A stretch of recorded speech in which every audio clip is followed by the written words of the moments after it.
Hay un momento que a menudo pasamos por alto, pero que es absolutamente decisivo: las primeras horas justo después de un arresto. Ese pequeño lapso de tiempo puede definirlo todo en un caso judicial.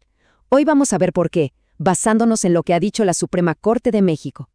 Entonces, la pregunta clave es: ¿qué pasa exactamente en ese limbo, en ese tiempo entre que una persona es detenida en la calle y es presentada ante una autoridad? Es un periodo de una vulnerabilidad tremenda, donde los derechos están en su punto más frágil. Miren, los datos de la Encuesta Nacional de Población Privada de la Libertad de 2021 nos pintan un panorama bastante claro.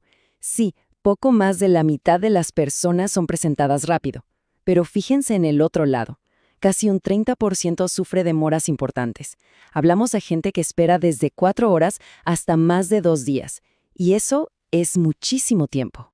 Y para ponerle más contexto a todo esto, ojo con esta cifra. Apenas el 19.1% de las detenciones se hacen con una orden de un juez. ¿Qué quiere decir esto? Pues que la gran mayoría, más del 80%, son detenciones en el momento, sin que un juez lo haya revisado antes. Por eso es tan urgente que la autoridad lo revise lo más pronto posible. Bueno, y justo para proteger a las personas en ese momento tan delicado, la ley establece un principio fundamental.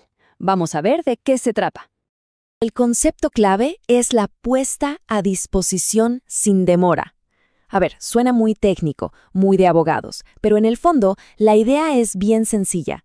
En cuanto una autoridad detiene a alguien, tiene la obligación, pero así, inmediata, de llevarlo ante un fiscal o un juez. No hay pretextos, no hay tiempo que perder.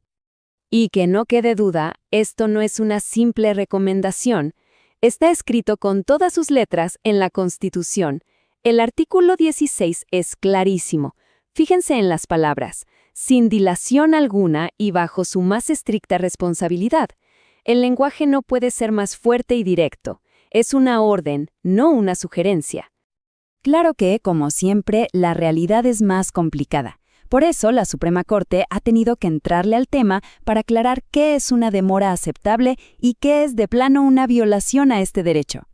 Porque esa es la pregunta del millón, ¿no? ¿Cómo se traduce sin demora a la vida real? ¿Estamos hablando de 10 minutos, de 1 hora, de 5? La respuesta, como van a ver, no es tan simple como mirar un reloj. Lo que la Corte ha dicho es que esto no se trata de poner un cronómetro. El punto central, lo que de verdad importa, es la razón de la tardanza. La legalidad de esa demora no depende de cuántos minutos pasaron, sino de por qué pasaron. Todo se reduce a si hay o no una justificación razonable. Y aquí la Corte ha sido muy clara en separar una cosa de la otra. Por un lado, una demora justificada podría ser, por ejemplo, la distancia. Si la detención fue en un lugar muy lejano, es lógico que tome tiempo llegar. Pero por otro lado, y aquí es donde la cosa se pone seria, lo que es injustificado es usar ese tiempo para interrogar a la persona, para llenar papeleo administrativo, para montar un show para los medios de comunicación, o incluso para tratar de identificar al detenido antes de presentarlo. Todo eso es considerado una retención ilegal. Y ahora hablemos de las consecuencias, porque una demora ilegal no es un simple error administrativo, para nada. Es algo que tiene el poder de contaminar todo el caso, a veces sin remedio. La Suprema Corte, de hecho, usa una expresión muy potente: efecto corruptor. La idea es que esa demora ilegal actúa como un veneno.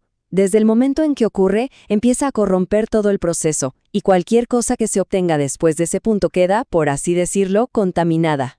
Es una reacción en cadena muy clara. Primero, la autoridad se tarda más de la cuenta sin una buena razón. Segundo, en ese tiempo ilegal obtiene pruebas, como una confesión. Y tercero, que es el golpe final, esas pruebas se declaran inválidas. Simplemente no se pueden usar en el juicio. Y no estamos hablando de pruebas menores. Una demora injustificada puede echar por tierra la confesión del detenido, que muchas veces es central. Puede invalidar el propio informe que levantó la policía. Incluso puede anular la identificación que haga una víctima o un testigo. O sea, las consecuencias para la acusación pueden ser devastadoras. Para ir cerrando, vale la pena dar un paso atrás y ver el panorama completo. ¿Por qué es tan, pero tan importante este derecho a ser presentado sin demora?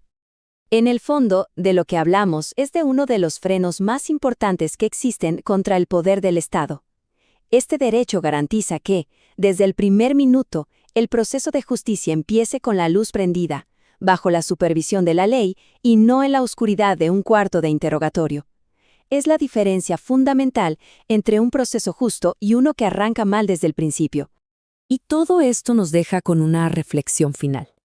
Quizás la verdadera medida de qué tan justa es una sociedad no se encuentra en cómo trata a sus ciudadanos más privilegiados, sino en cómo protege, con firmeza, los derechos de las personas más vulnerables, sobre todo en esos momentos críticos, en esas primeras horas después de una detención.